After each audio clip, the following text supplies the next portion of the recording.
take a look. Pro Football Focus ranking the offensive lines in tiers. So tier 1 is minor to no weaknesses at all. And in that tier, there are 2 teams. The Eagles are 1, the Browns are number 2, and Lions and Bucks also there. But you look at the starting lineup, they go Wills, Bitonio, Harris, Teller, Conklin.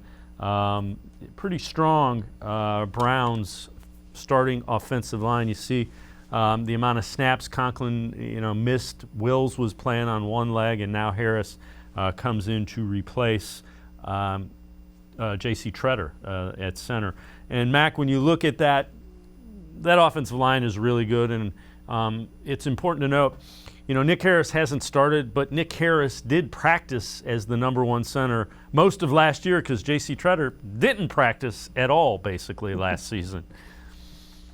Yeah, and that's the one benefit, I guess, that you can kind of look to, especially, is the fact that when it comes to this lineup, again, with J.C. Tretter missing as much time during practice, at least you have somebody who has some chemistry. And he also played well against the Green Bay Packers at the end of last year when he did have to fill in for J.C. Tretter. So, getting a chance to see how Nick Harris performs, this is somebody that clearly the coaching staff is high on. Kevin Stefanski and Bill Callahan have talked very highly of Nick Harris so far throughout this offseason. And so, again, I think that somebody like a Nick Harris makes a lot of sense to, kind of fill in. And plus, it really helps when you have 2 all-pro guards and 2 of the highest-paid guards in the league that are right next to you and kind of help you out when it comes to that along the way. Yeah, the one thing I would say is, and people in Cleveland have been pretty rough on Jedrick Wills. Let's see what he does when he's healthy. Let's see if he can stay healthy. And then, keep in mind, he played pretty well as a rookie. And then last year, he could never get his legs under him, literally. He was battling that high ankle sprain pretty much all season.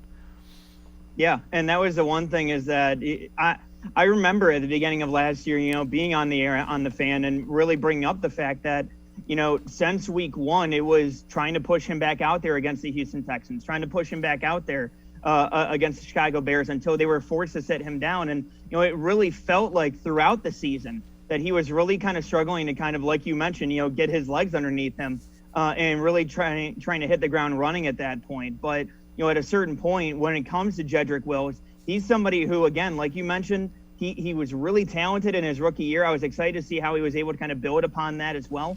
But again, he's somebody who I look at, and I think that he can really take the offseason. He's been, working out with his teammates constantly as well.